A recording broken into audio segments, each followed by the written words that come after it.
Kita ng marami para makaahon sa kahirapan. Kaya naman ngayong magpapasukan, gagawin nila ang lahat, makabuo lang ng pangmatrikula. Tunay ngang kahanga-hanga ang kanilang pagsusumikap. Nito lamang 25 ng Mayo, nag-amok ang security guard na si Orlan Ventura nung hindi siya pinabali ng kanilang security agency.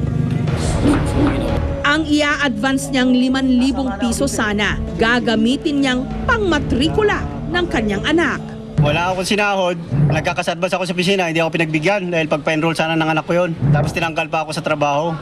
Gusto ko baguhin nila yung sistema nila.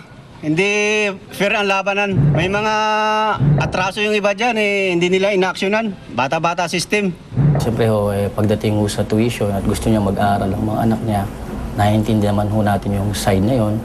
Pero sa ganang atin, trabaho lang ang ginawa ng pulis dahil may mga lapses o mali siyang ginawa doon. Kaya natin siya iniimbestigahan that time at hinuli. Dahil sa insidente, sinampahan ng patong-patong na kaso ng attempted homicide at coercion si Orlan. Bagamat ilang araw rin siyang nakulong, nakalaya rin matapos magsampa ng kontrademanda laban sa kanilang agency. Sa tuwing magpapasukan, sakit ng ulo ng karamihan sa mga magulang kung saang kamay ng Diyos nila kukunin ang pang-tuition fee ng kanilang mga anak. Lalo pat pataas ng pataas ang mga matrikula ngayon. Kaya maraming mga estudyante namimiligrong makapag-aral. Magka-college na ngayong pasukan si Ronela. Business Management ang kukunin niyang kurso sa pamantasan ng lungsod ng Marikina. Parang ganda ng trabaho nila kasi nasa komportable silang lugar, tapos dun po sila nagtatrabaho, tapos ang gaganda pa ng mga uniforms. Tapos kumbaga parang gusto ko rin pong maranasan na dun ako makapagtrabaho sa isang lugar po na yun, na hindi na po maghihirap po sa bangketa. Maliban kay Ronela, pilit ding iginagapang ng kanyang mga magulang ang 5 pa niyang kapatid. Pagtitinda lang ng gulay ang ikinabubuhay ng kanilang pamilya. Dahilan para manganib na magtuloy-tuloy sa pag-aaral ngayon, si Ronela. Kasi sabi niya, hindi, hayaan mo pa. Pag halimbawa hindi ako makapag-aaral ngayon, na lang, maghanap na lang ako ng trabaho para mapag-ipunan natin. Para susunod na taon, mga pag-aaral ako, yun talaga ang plano niya. Pero dahil masigasig sa pag-aaral, nabigyan si Ronela ng pamahalang panlalawigan ng Rizal ng financial assistance para makapagkolehiyo. So itong mga batang ito ay nagmula sa talagang mahihirap na mga pamilya. Kaya kailangan na at least kahit man lang isa sa kanila ay makatapos ng pag-aaral. Dahil nga pagka nakapag-aaral ka, madaling makakuha ng magandang trabaho. So makakatulong siya sa kanyang pamilya. Deserving naman talaga niyang makapag-college dahil matalino. Matalino siya. Sayang naman kung hindi makakapagpatuloy ng kanyang pag-aaral.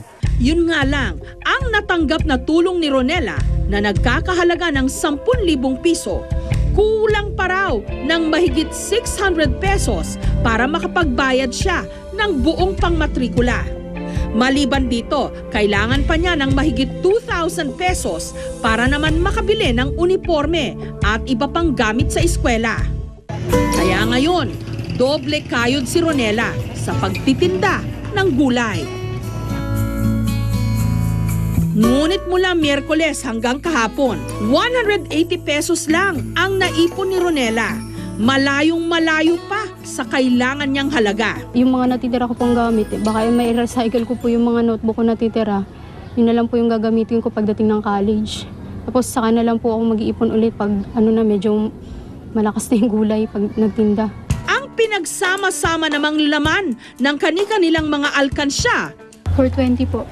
Binigay ko lang po yun sa ate ko para po mapaganda po yung buhay po niya, para po pagdating niya ng college, meron din po siyang makakuhang pera. Gano'n mo nakatagal inalipon yung pera na yun? Siguro mga higit 1 buwan natin. Para sa kapatid ko rin naman, pang college. Kasi alam ko naman kung ako yung nauna, gano'n din naman gagawin nila. Para po yun sa ate ko kasi gusto ko po siya maging masaya, parang gano'n. Para po makatulong siya pag college niya, para may pera rin po siya pang kaya pa masahe, pambaon. Pag nakapagtapos po talaga ako, sinasabi ko sa kanilang, para sa kanila na rin naman po yun eh. Hindi ko po talaga sasayangan lahat ng pagsisikap nila sa akin. Tinatayang mahigit 21 milyong estudyante ang nag-enroll sa mga public school ngayong taon. Sa kabila nito, sa mga naka-enroll daw ngayon sa elementary, tinatayang 66% lang ang makapagtatapos ng grade 6. Samantalang 51% lang daw ng mga high school enrollees ang makakagraduate. At hindi lahat sa kanila makakatungtong ng kolehiyo. Sa K-12 program ng DepEd, may ilang mga magulang ang umaaray sa katumbas nitong gastos. Doon sa K-12, may kinder, 6 years elementary, 4 years na junior high, 2 years na senior high. Yung mga bata ngayon, pwede nang ipursu nila yung kanilang mga interest. Kung halimbawa, ang isang bata mas interesado siya sa arts, no? Meron tayong sisiguruhin natin na yung arts yung patutunguhan niya. Sa mga pasaning dala ng tuition, may mga iba namang handang tumulong. Ang 10 taong gulang na si Kristan, pakiramdam niya habang buhay na siyang masasadlak sa pangangalakal ng basura. Subalit isang oportunidad ang tila naging musika sa kanyang tenga at sumagot sa problema niya sa matrikula. Si Kristan, dahil sa pagkahilig niya sa musika, nakakuha ng music scholarship. Natuto ako ng instrumento, katulong sa aming pamilya. Kasama si Kristan sa 40 kabataang Cebuano na nakapag-aral ng libre dahil sa music scholarship na ipinagkaloob ni Engineer Nestor Archival. Music in a way, because if you are a student and you have something like a talent, which is music, siyempre mas mataas yung self-esteem mo. And it would be more happier because yung mga kasama mo, yung mga friends mo, mas nagtitingin sa'yo because you have something in you that wala sila. Ang mismong bakura ni Engineer Nestor ang nagsisilbing music classroom ng kanyang mga scholar tuwing bakasyon.